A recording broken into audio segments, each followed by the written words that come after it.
And we're going to start with the discussion of risk. And risk is something that the vast majority of people don't understand, especially when it comes to how it works in investing. And I say that in my job, I spend a lot of time talking to average people about how they invest and what they do with their money or what they want to do with their money, etc. And I have a whole bunch of those people who say, I can take risk, I just can't afford to lose money. Okay? That's not how it works. Okay? I'm fine with risk, but I can't lose any money means you aren't fine with risk. Because risk fundamentally involves the potential for you to lose money. So, one of the most compelling ideas anywhere in investing is what would be known as risk-free investing. The idea that you can invest somewhere without taking any risk. It is really important for you to understand it does not exist. There is no such thing as risk-free investing. And the reason it is particularly important for you to understand that is not so that I can teach you anything. It's because anytime you have a market of consumers who are less developed, that is the number one sales pitch for anybody who's trying to do anything that seems illegal. I'll tell you that there's no risk, and then you'll invest. There is no such thing as a risk-free investment. It does not exist.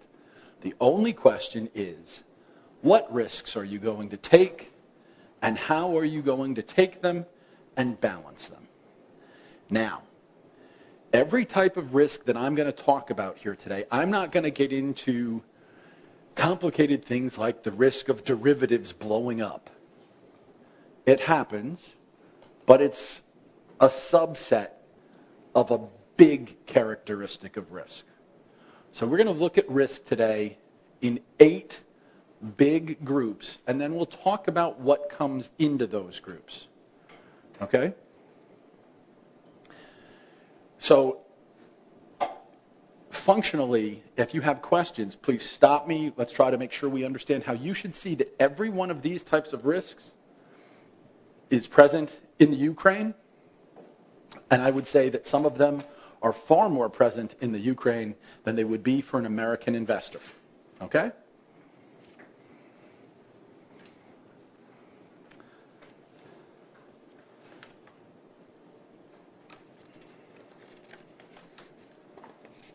So we start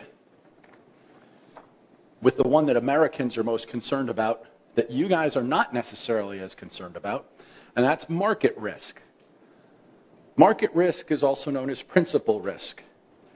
It is the risk that I lose my money in the stock market. Very simple. Market risk is the chance that if I buy in today at this price, stock market goes to here tomorrow, and I've lost money, at least on paper, right? So when we were talking the other day, we drew that chart that said people buy down, see the market down here, the market comes up. They go, it looks safe. It looks like there's not much market risk. They buy in when it's high, and then the market comes down. Let me ask you, when you go shopping, right? If you go to the grocery store and I say you can buy something, it's on sale, or would you rather pay a high price? Which do you want? Sale? The stock market's pretty much the only place in the world where the majority of people go, sale? I don't want to buy on sale.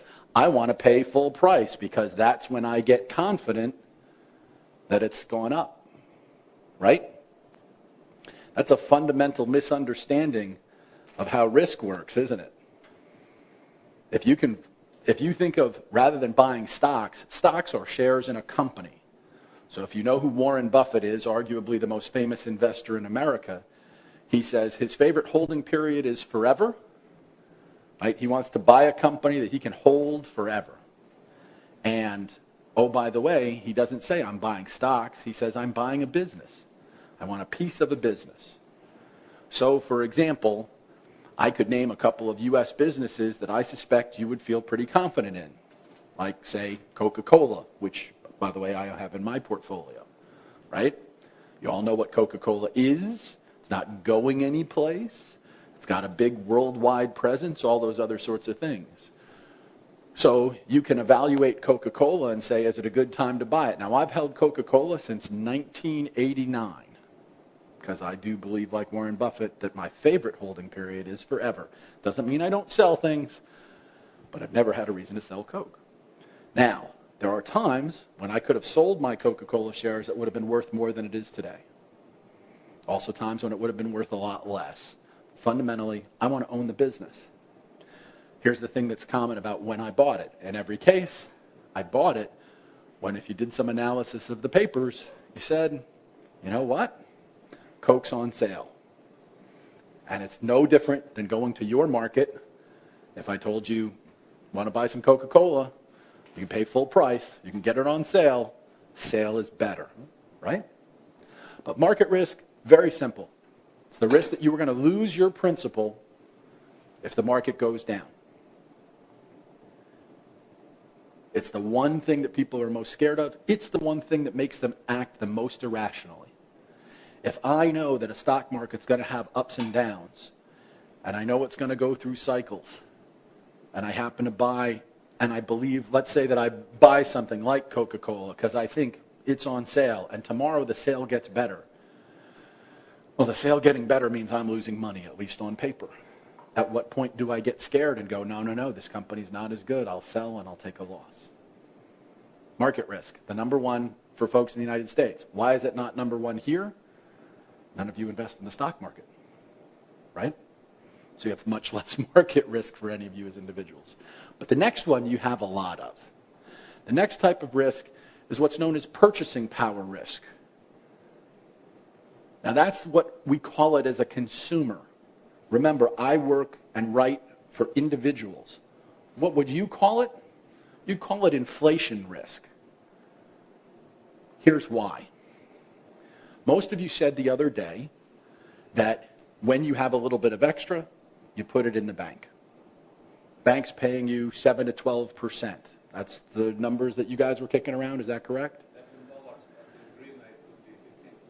Okay, so we'll make that range 7 to 15, 7 to 18, depending on your currency as you put it in. Great, you can get a return of 7 to 18% in the bank. You also live in a country where the economy is changing, and if 7% is a good return, but inflation is running at 12%, what happens? Right? The fact that you keep your money safe. Now, here's the important thing. As I understand it, there are people in Ukraine, just as there are in America, who don't trust the banks any more than they trust the stock market. Correct? Got a few of those? So they take their extra and they put it in a jar someplace, or they put it in their mattress, or they put it in their pillowcase, right? That's a choice. I'm not going to expose it. Let's see, if I put it in my pillowcase, well, I certainly haven't exposed it to any market risk, have I? And I certainly haven't exposed it to any of the risks of the banking system either, because it's sitting. But I've given a big wet kiss to purchasing power risk because my money in my mattress is not going to grow at all. And inflation is going to grow. Right? You all recognize that what you pay for a loaf of bread today is not what you paid for a loaf of bread 5 years ago, is not what you paid for a loaf of bread 10 years ago. So if you put 1,000 hryvnia in a pillowcase, what it can buy today and what it can buy 10 years from now are not the same. That is purchasing power risk. So if your money is not going to keep pace with inflation, then instead of having this much, you have this much. You didn't lose. Like, you can't say, oh, I put 1,000 in the mattress. I took out less than 1,000. But you put 1,000 in the mattress, and it only had 750 in buying power at the end. Right? Is that a loss? You bet. It's not a loss on paper, but it's most assuredly a loss. That brings us to the next big category of risk, and that's interest rate risk. Now, interest rate risk is prevalent, particularly in this country, because as I understand it, those of you who are taking your money to banks tend to be locking your money up for a year at a time to be able to get reasonably good interest rates. So instead of saying, I'll put it in a savings account and let a rate fluctuate, you're saying, I'm going to tie this up for a year. Is that correct? That's what I've been told. So I'm tying this up for a year. If I want a better rate, I might tie it up for 2 years, right? Do you have, in our country, we have certificates of deposit, which basically says I'm going to give the bank for a set period of time. And as a general rule, the bank says you can have, well, right now in the United States, it would be you can have 0.5% interest for, say, 6 months. You could have maybe 1% for a year or two, but you could only have maybe 1.25% for 5, right? So interest rate risk is about what's going to happen if rates change. So let's go back. I just said I could tie up my money for, say, 0.5% for 6 months, but for 1.25% for 5 years. What's interest rate risk going to be? Well, right now, 1.25% is better than I'm going to get in most bank accounts. It sounds like a great idea. But in the United States right now, interest rates are at record lows. Inflation is at a very low level. But what's everybody worried about? They're all worried about Ben Bernanke coming in, changing things, and when are interest rates going up? Now, I can't tell you when interest rates are going up, but I am confident that it's going to be within the next 5 years.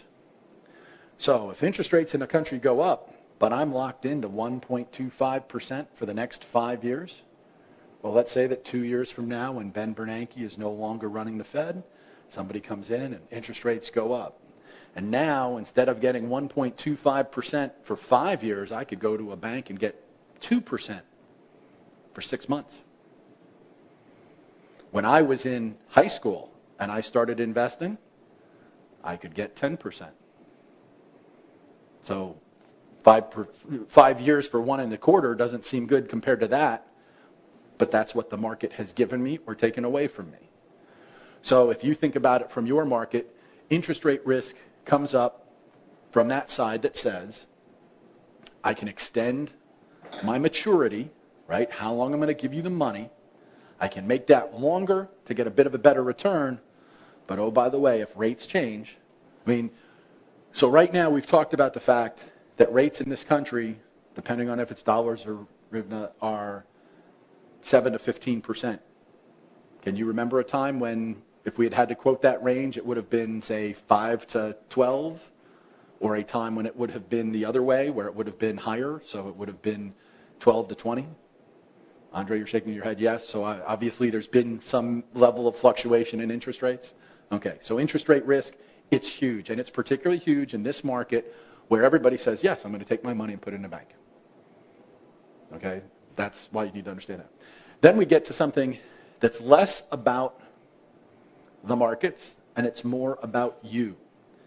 It's called shortfall or longevity risk. So shortfall risk or longevity risk is a pretty simple one.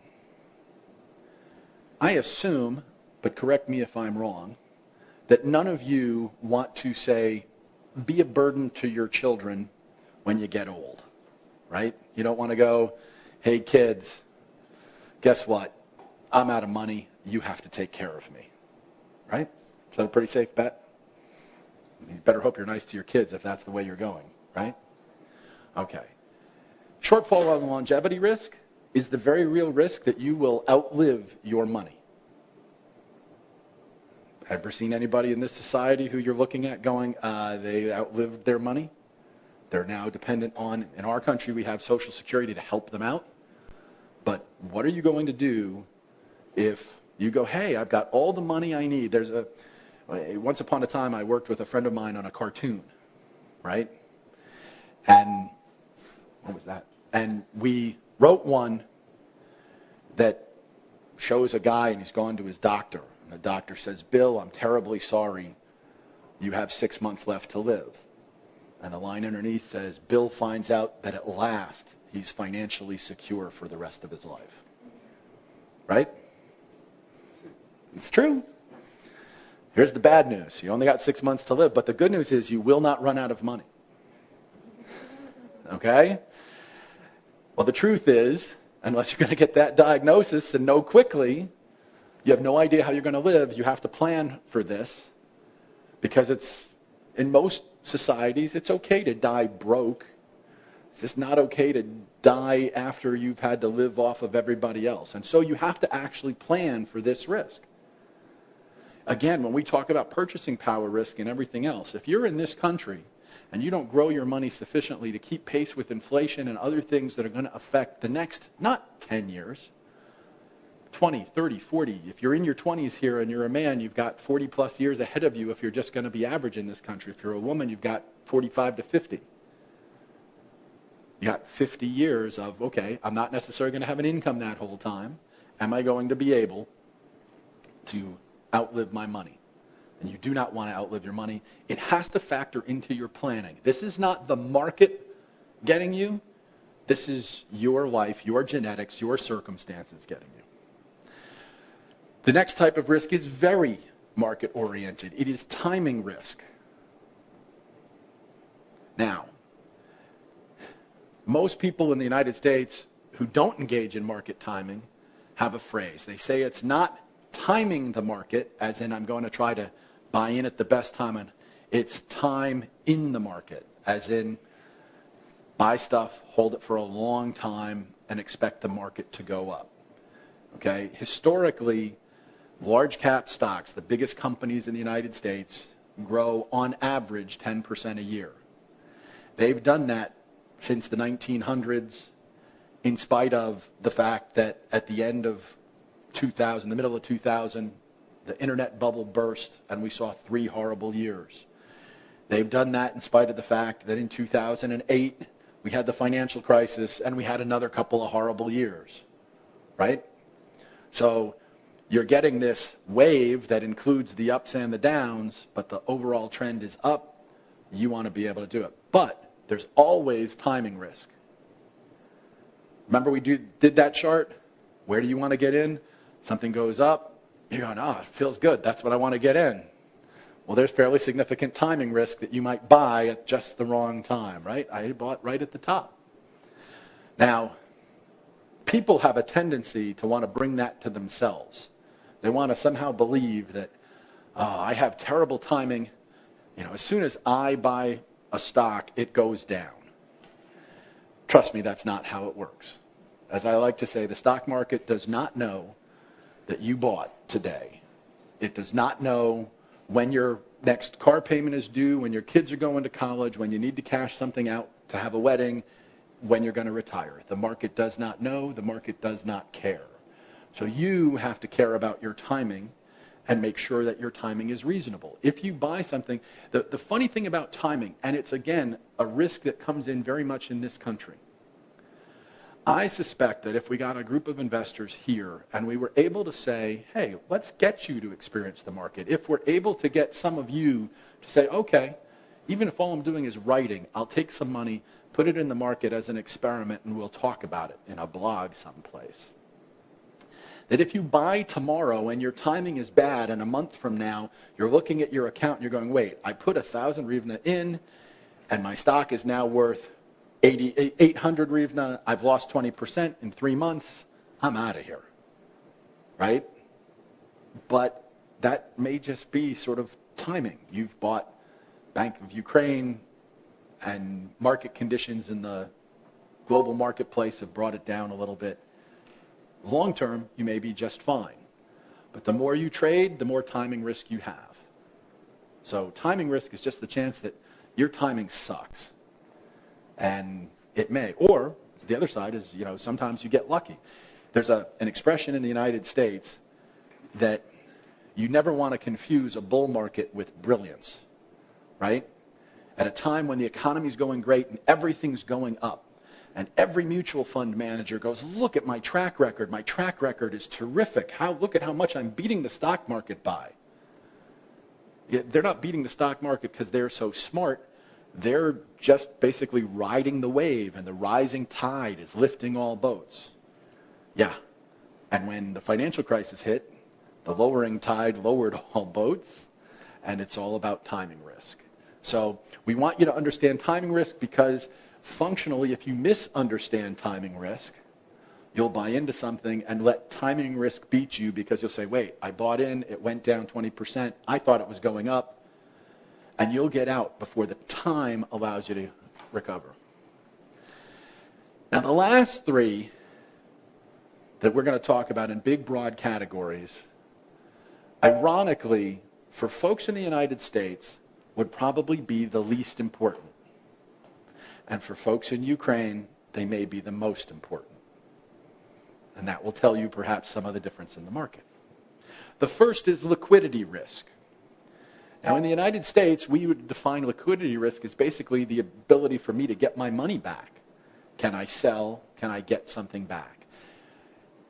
The more liquid something is, the better off you are. Because if you decide, I want to get my money out today, you can. So you heard talk earlier this week about a run on the bank or a run on institutions.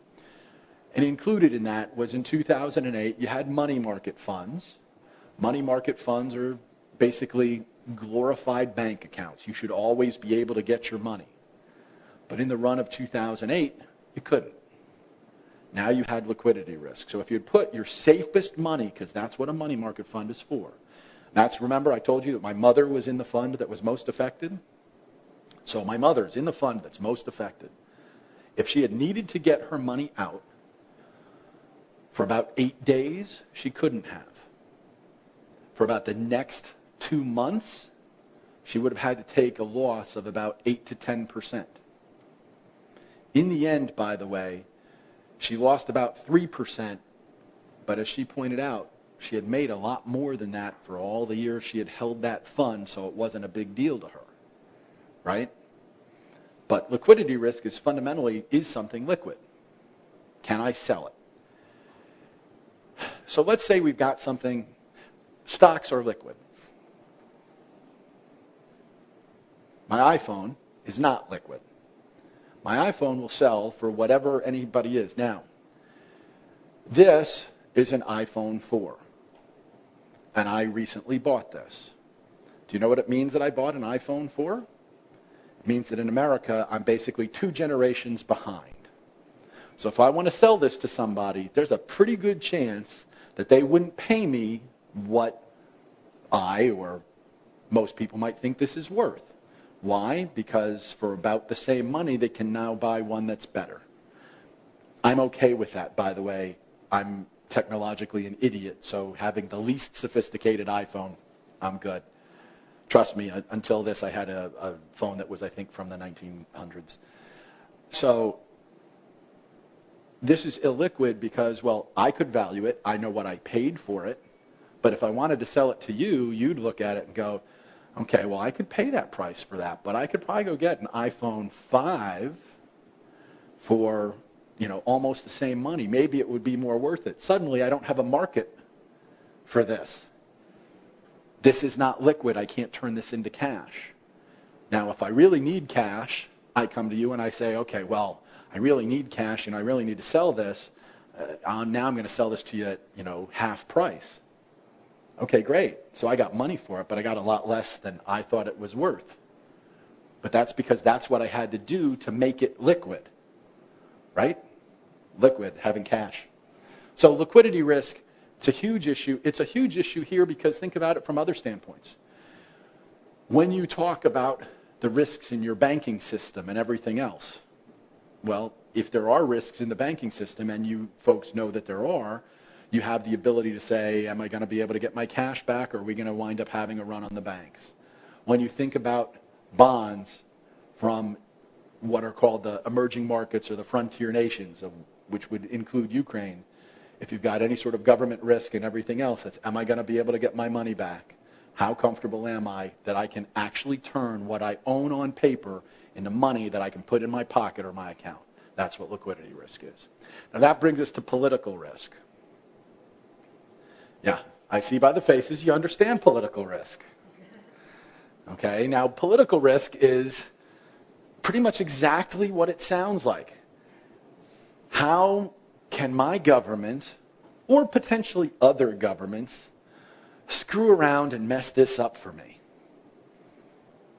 So for you guys, it's a very real. For us, okay, look, you can argue that you love Obama or you hate Obama or you think the next guy could be better or worse. That's all fine.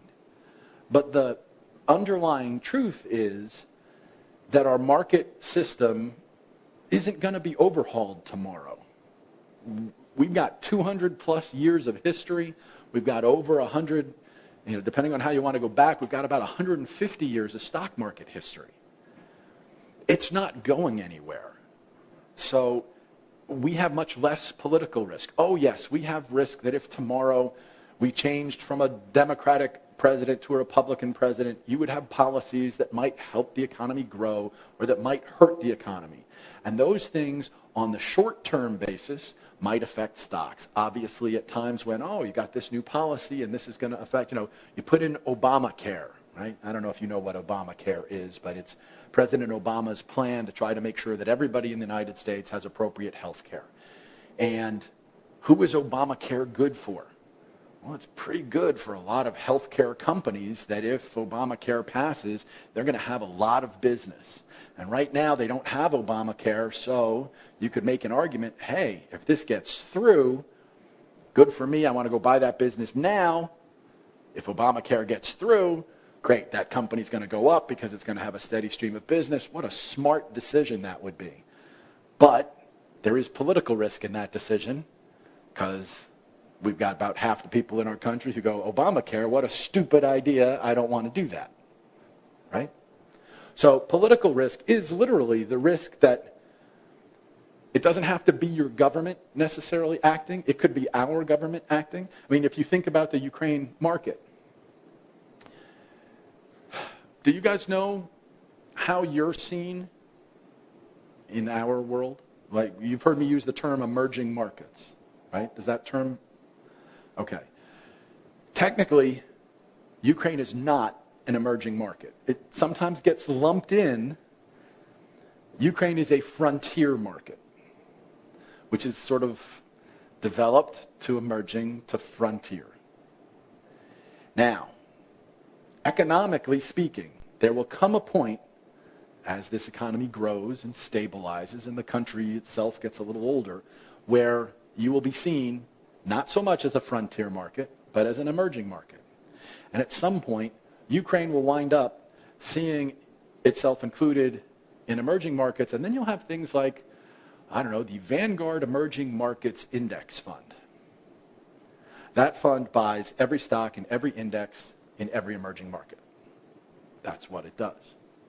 So today, that stock has this much exposure to Ukraine. But tomorrow, if Ukraine was reclassified an emerging market, it would have some of every stock in Ukraine. Think that would be good for the stocks in Ukraine? Yeah, pretty good. That, by the way, is a political risk to the plus side. You, at some point in this nation, will have the ability to get that recognition, and that will lift your market. And by the way, if you don't think that that happens, we've talked about a lot of different things over the couple of days here, but in the United States, we have a lot of different index funds, and an index is a way to measure a stock market, and there's lots and lots of different ways to put them together. Okay, so the ones you're familiar with would probably be the Dow Jones Industrial Average, which is a really bad, stupid index. It includes 30 industrial stocks, and it's put together by a couple of guys who kind of say, yeah, that should be in there. Or you get the Standard & Poor's 500 index. That's the one that most people say is the U.S. stock market more generally, right? So you have index construction. Well, there's also some other indexes you've probably never heard of, like the Russell 2000, the Russell 1000, the Russell 2000, and the Russell 3000, right? So the Russell 1000 is the 1,000 largest stocks, basically in the United States. The Russell 2000 is considered a small cap index. It's the next 2,000 stocks. And the Russell 3000 is the 1 and the 2 put together, and you got 3,000, right? Funny thing happens. You say, I'm going to own the 1,000 largest stocks. And tomorrow, 2 of them merge. Well, now you only own the largest 999, right? So what do? And the answer is the Russell waits, and once a year they have what's called reconstitution. Reconstitution is, let's go figure out who's now the 1,000 largest. Who's now, they do it basically every June, July, roughly July the 1st. So they just got through it. So here's the funny thing that happens. When you look at the Russell, if a stock moves from the Russell 2000 to the 1000, all these new funds have to come in and buy it. There's more money in large caps than small caps. So suddenly, there's all this buying activity in those stocks. The stock goes into the Russell 2000 that's never been there. There's all this buying activity, right? And if it falls off, there's a lot of selling that goes on. Now take that concept from stocks, put it to any emerging markets index, and recognize that's what happens to Ukraine when Ukraine goes from frontier market to emerging market. And it will happen. There's absolutely there's not going to be a fund manager who's running an emerging markets fund that has a mandate to own everything who's going to go, well, you just made it an emerging market. I can't own it. There are some places where funds will have leeway. But any fund that has a mandate to own every stock in every emerging market will own absolutely everything they can buy. So then we get societal risk. Societal risk is also very much what it sounds like. But it's also about attitudes here. So the attitudes come up about what's happening and changing in society, what's the amount of unrest that we have, what's going on. Now, political risk is actual action by the government, but this is where attitudes in our society change, and that forces some measure of change on the market. So since you have such a young and vibrant political system, etc., there's societal change that could come in that could dramatically affect everything else. And so it's not something to be necessarily played with or looked over. In your case, it's the idea that says, wait, if I can come up with a good investment thesis, why would I buy X, Y, or Z? In our country, we might not look at something and go, well, but would that get blown up? I mean, for us, political risk is Obama not being able to get Obamacare through. Societal risk would be everybody going, instead of taking care of everybody, which is what we've tried to do, screw that. We don't want to do that anymore. Just get rid of it all. That's probably not happening. We wouldn't consider that a significant risk. But here, put enough economic stress on, see what happens, you never know. Now, here's where we get interesting, right? Yes? Yeah.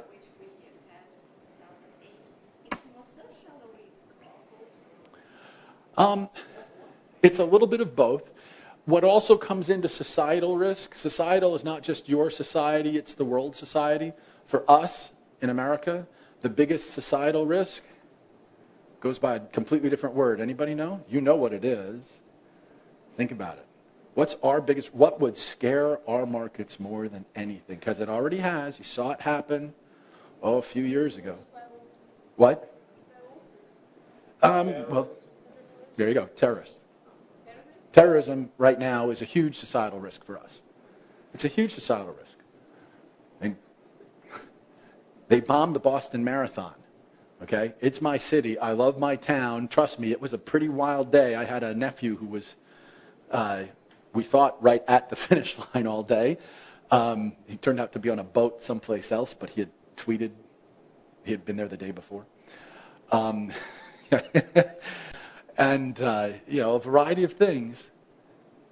But in the relative scheme of things, it was a small incident. It was only, a few, it was tragic under any circumstances, but a few, and yet our market reacted the next day very strongly.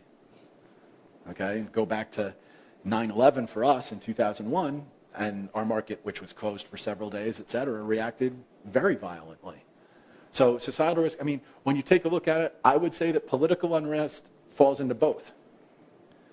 Because if you've got the unrest, it really falls in at the societal level, but the reactions and how that affects your market, that's the political risk. If you think about it from our standpoint, let's go back to 9/11, right? We have, the planes crashing into the World Trade Towers, etc. You then had a response from George Bush saying, we're coming to get you, basically, right? Let's go to war. War is a political decision that affects stock markets. War is very good for stock markets, by the way, as a general rule. Pumps money into the business, absolutely. Oh, yeah. If you don't, go back and look at the domestic stock markets in the United States around, the time of World War II.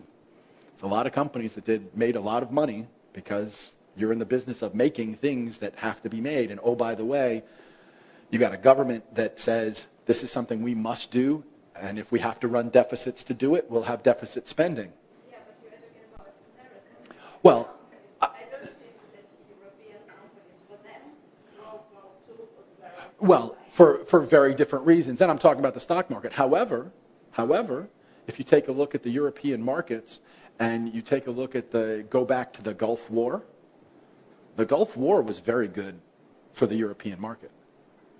It's just a different war at a different place.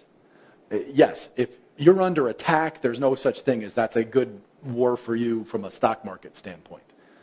But, and with a grandfather who owned a business in Berlin and gave it up for zero, yeah, it wasn't good for his business. I get that.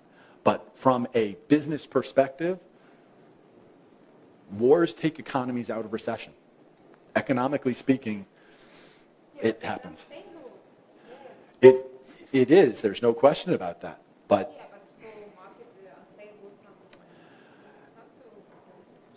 again, it depends on how developed the market and what's able to be there. It's not. Trust me, I'm not advocating it.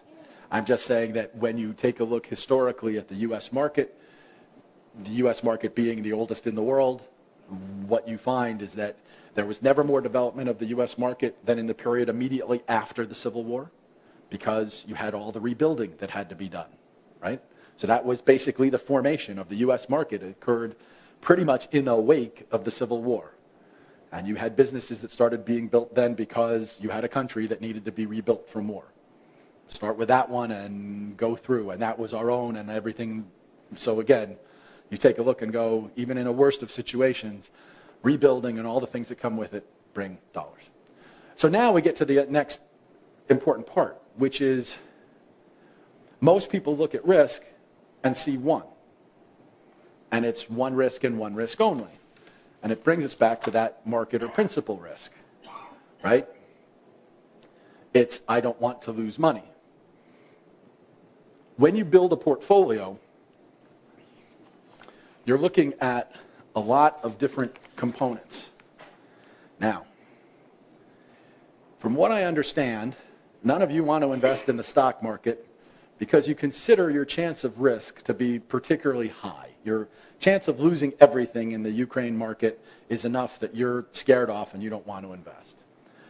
But let's just say, for the sake of argument, that you believe that if you go into the Ukraine stock market, this is our zero line, that because the market is developing, that over the next 10 years, if you were to do the right things, you have an oversized chance of success. That instead of getting, say, 10% or 5%, if you get really lucky,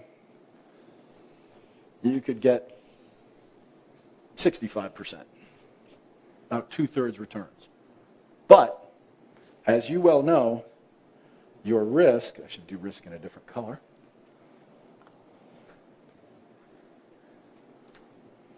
your risk is 100%. That's your chance of losing everything, right? Now, by comparison, your bank account, your upside is 7 to 16%.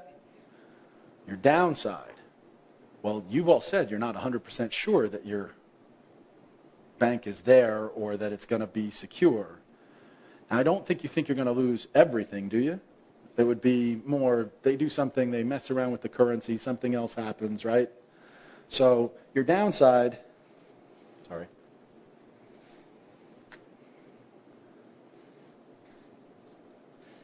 is maybe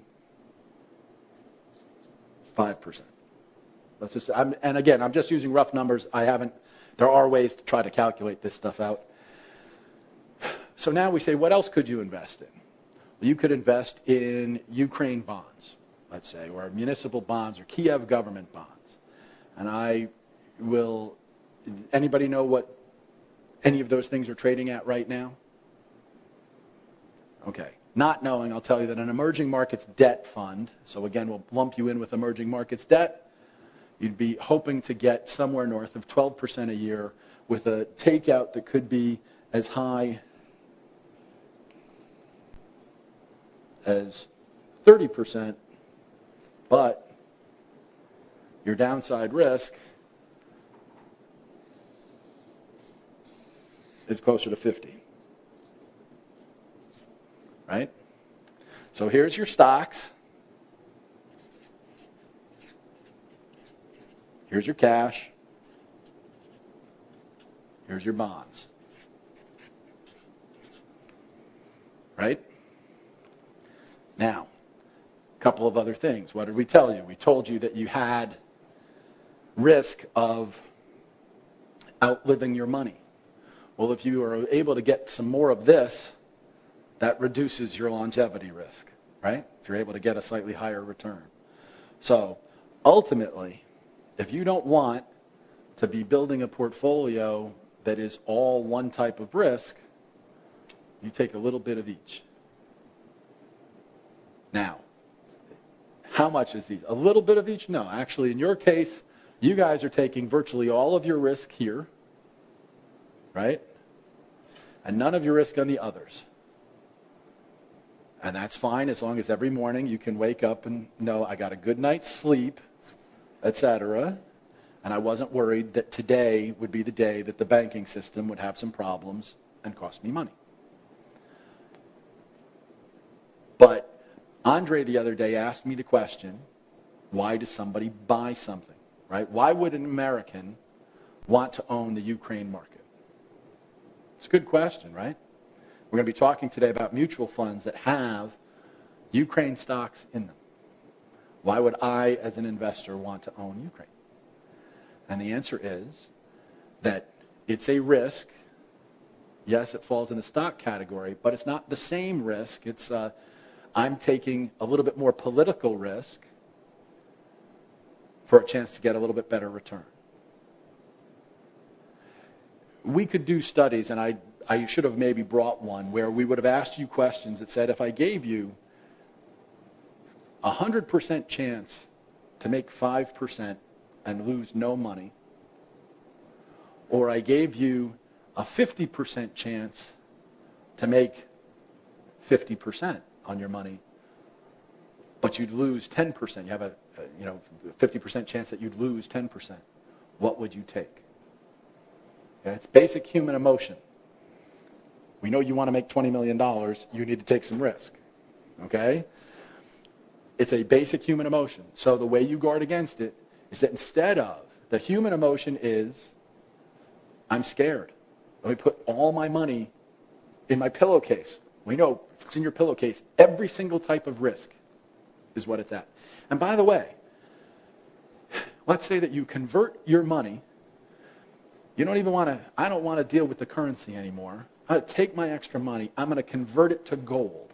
I'm going to bury the gold in my backyard, right? Keep it safe that way. What happens to the gold market? It fluctuates.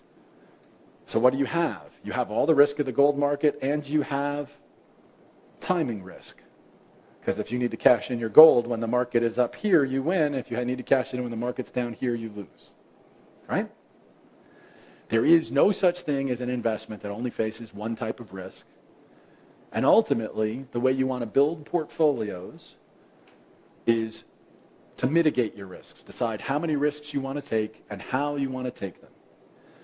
So then when you take a look at world markets, you get somebody like me. Stocks, cash, bonds. That's the three big categories for most people. Now, stocks. In the United States, I can buy domestic stocks. I can buy domestic large cap. I can buy domestic large cap growth. I can buy domestic large cap value. I could buy domestic large cap blend, which is a combination of my large cap growth and my large cap value. Are you lost yet? See, what I was doing, remember, did everybody go look at how we size up mutual funds, the stuff that we're going to talk about this afternoon? There's some stuff there from Morningstar. And if you went to the pages from Morningstar, Morningstar has what they call a style box. It looks just like this.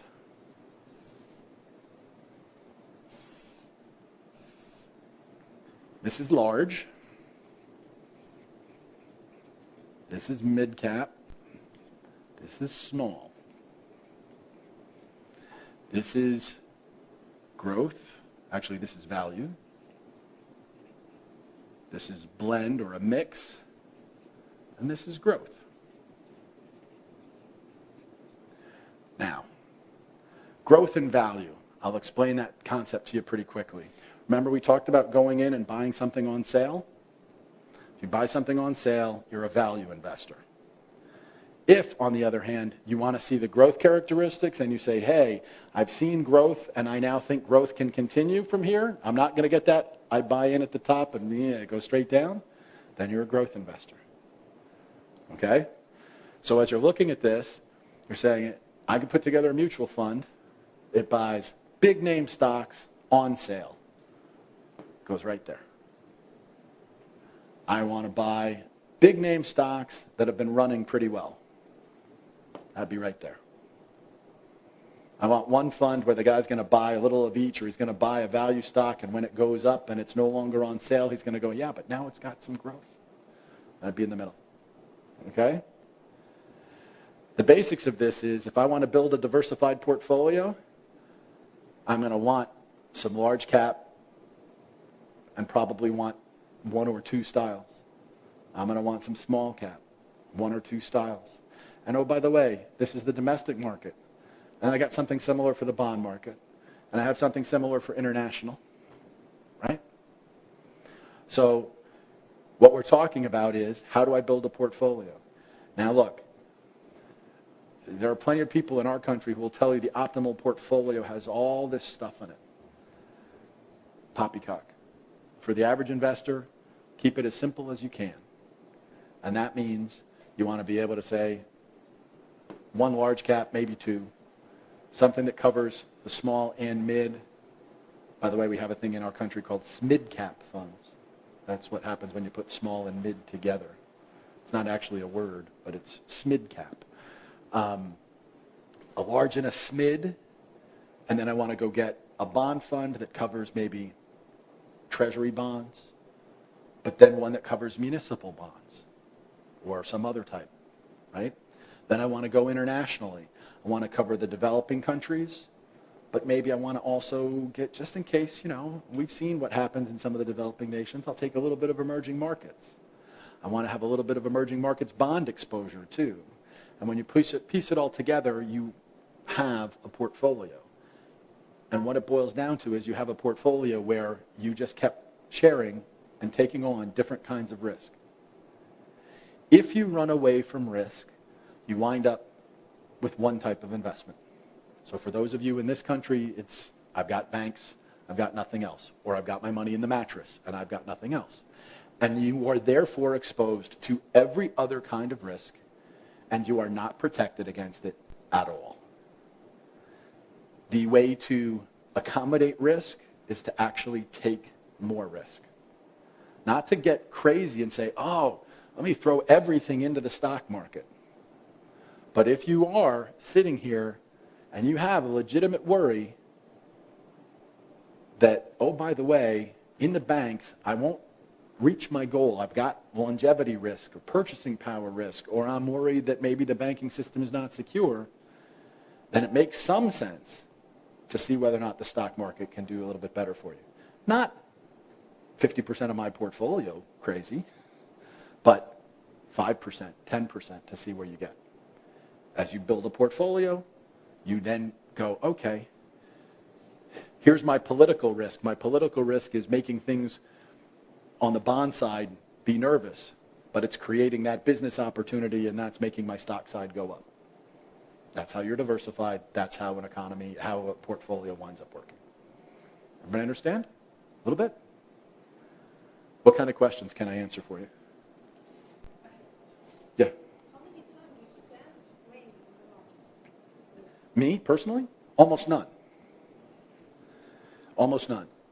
Because I say that my ideal buying period, because I agree with Warren Buffett, my ideal buying time is forever, I spend virtually none. Because the idea is pick something for me. I'm not a trader. So traders spend a lot of time looking at what can I do to make money on the next trade.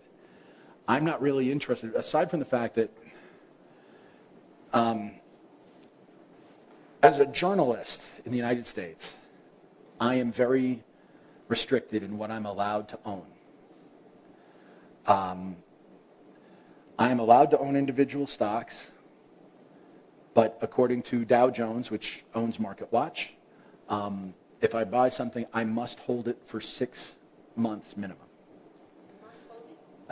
If I buy a stock, I cannot sell it again for 6 months. So I have liquidity risk because of my job, right? If I buy some stock and tomorrow it goes to hell in a handbasket, I don't get to sell it. I got to ride it the whole way down. Okay? And that's, by the way, a privilege that I give up to do my job. And that's so that I can't influence anything. I'm not allowed to trade in companies that I write about. As a general rule, I'm not allowed to own, like I don't own any mutual fund companies, which is somewhat unfortunate because I know them really well. I can size those companies up because that's what I do, but that's why I'm not allowed to own them. I'm not allowed to sell stocks short. Do you guys understand? Do you know what short selling is? Short selling. No. Short selling. You think of a stock as, when we talk about a stock and we talk about it going up, in the United States that's known as being long in a stock. I'm long in a stock, I'm betting on the stock to go up. But let's just say for the sake of argument, and I have no idea if you can even do this in Ukraine, but since none of you have any faith in Ukraine market, you'd want to bet about it going down, wouldn't you?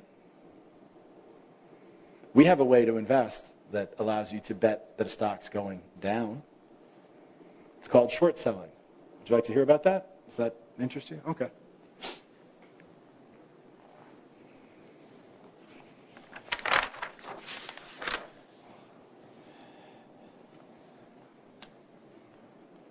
So, if the normal thing is going to be, I want to buy a stock here, and I hope the stock goes up.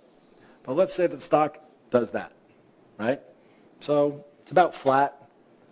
If I hold it here and I hold it here, I'm probably flat, right? But let's say that I get up here, and I think the stock is going to go down. So, if I bought here, and I sold here, I went long, I profited at the top. If I get here and I want to sell here, I don't own the stock, do I? Right? I didn't, unless I bought. I've come into this stock, etc. Yvonne, I just made you an investment banker in a brokerage firm. You know the good news for me? The good news for me is that you have the stock I want to sell. It's an imaginary stock. I don't actually think there's one here. So this is my shares of XYZ, right? So I come to Yvonne and I say, Yvonne, can you give me a little bit of XYZ? Yvonne says, sure. For a little taste of interest, I'll give you the XYZ. So Yvonne gives me 100 shares of XYZ. And we'll say that this, for the sake of argument, is $100 on XYZ stock, right? Yvonne gives it to me, and my timing is perfect, because why not, right? So my timing is perfect. Yvonne has given me 100 shares at $100 each, so that's $10,000, right? $10,000. I'm betting against the stock. So what do I do with the stock that Yvonne gave me? I sell it. So I sell it on the open market. I get $10,000. This happens to the stock. Stock goes down to 5. What do I do now? Come on. I buy it. I just buy. Now I go buy. I buy 100 shares. $5. 5,000. So my profit is, Ivan, you can have your shares back now. I've got 5,000 in my pocket, of which actually it'll be a little bit less than that because I just gave you the money for the interest for how long I held it. That's how you bet against the stock market. By the way, hedge funds do this all the time. So when you start talking about how it works, that's a big part of the overall picture. Now, let's just say for the sake of argument, I come to the Bank of Ivan again here. And I say, great, give me another 10,000 shares. Another 100 shares, rather. So I only put 5,000 in. Now it goes the wrong way. This isn't quite as high, so we'll just say it's 750. Right? So I sold and I brought in 5,000. Now I got to buy it back. I got to pay 7,500 to buy it here. Right? So I lost 2,500 plus the interest I paid to Ivan for loaning me the shares. Understand how that works in both directions now? So it's a bet. It's a gamble. I'm not allowed to do that, by the way. Because for a journalist, betting against a stock is something that is basically considered unethical because I could move the market. It's very easy for, I won't say it's very easy, but it certainly is possible, even for reporters, but it certainly is possible for me. We'll talk about a company today that I wrote about, that the day I wrote about it, it lost 26% of its market value. So it happens. So that's things that I'm not allowed to do to spend time on, et cetera. By the way, shorting, not every stock can be shorted. There are a lot of rules that go into a stock has to be trading at above $5 a share, and there's a lot of other things that go into it. But you can make money if the market is going up, or you can make money if the market is going down. And if you want to know the biggest difference in many cases between the professional investors and the individuals, it's that the individuals don't even try this, and the professionals do. Many, many years ago, long before we worried about ethical rules in journalism, when I was about 23, I had a stock that was doing this. Just kept going back and forth in a range. And so I called my broker and I said, short the stock. Because it had just gone from $26 to $32 for no reason at all. And at 26, it had been high. It had been going in a range of 19 to 26, 19 to 26, and all of a sudden it goes up to here. I said, sell it. So now I'm taking my profits and short it. So now I'm betting against it. I made a lot of money because it came back down to 21 when I finally sold it, but I didn't sleep. Every day I was nervous, and that's terrible for me. I can't do that. That's not who I am. So I don't mind that I don't short stocks because I don't have a temperament for it. As for how much time I spend, once you build a solid portfolio, if you truly believe you can hold it for a lifetime, I spend very little time on my investments. I also don't worry about, my joke is that, in the United States, when somebody finds out what I do, they go, oh, you work for MarketWatch. What's the market doing today? I answer that question by saying, why do you want to know? If you can give me a good reason why what the market is doing to you today is important, I will tell you what the market is doing. But you can't. Now, you may say, how is that possible? 1987, Black Monday. Everybody know what Black Monday of 1987 was? We just had the 25th anniversary, so it'd be really easy. It was go back to this past October, and you can find a lot of things. The funny side is that I'm now so old as a journalist that I'm like one of the few people that remembers living through it. And trust me, I remember every minute of that day. I was in Atlanta, Georgia on that day, and the market had its worst day that any investor alive today has ever experienced. Now, I know it's not as bad as the stock market crash of 1929. So how could I say it's the worst day that anybody who's alive today has ever experienced? Pretty simple. You had to be in the 1920s to invest in the stock market. You had to be at least 21. So anybody who was around and investing in 1929 would have had to have been born in 1908. And oh, by the way, they then would have had to have been interested in the stock market, and that was about less than 1% of the population back then. So not bloody likely. Maybe there's one. There's some guy who's 105 someplace who invested there. But the truth is, anybody who experienced directly the worst day of the stock market, Black Monday 1929, the famous stock market crash, anybody who experienced that is dead. But 1987, yeah, we're all still here. And here's what I'll tell you. There is nobody who was, so it was 25 years ago, there's nobody who was 40 on October the 17th, 19th? I can't even remember the day right now. It was Black Monday of 1987. There's nobody who was alive then who is now 65 and ready to retire and going, damn it, if I had just been out of the stock market on that one day, I'd be able to retire now. It doesn't exist. They lived through the downside, and the market took a little while to recover. Emphasis on a little while in that one. A lot longer in the market crash of 1929. But ultimately, that one day did not ruin them. And that's an important lesson to learn as well.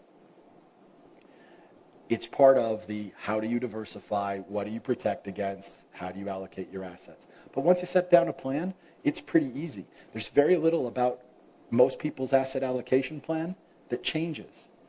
The interesting thing is, I just wrote a column about what's called rebalancing. So we talked about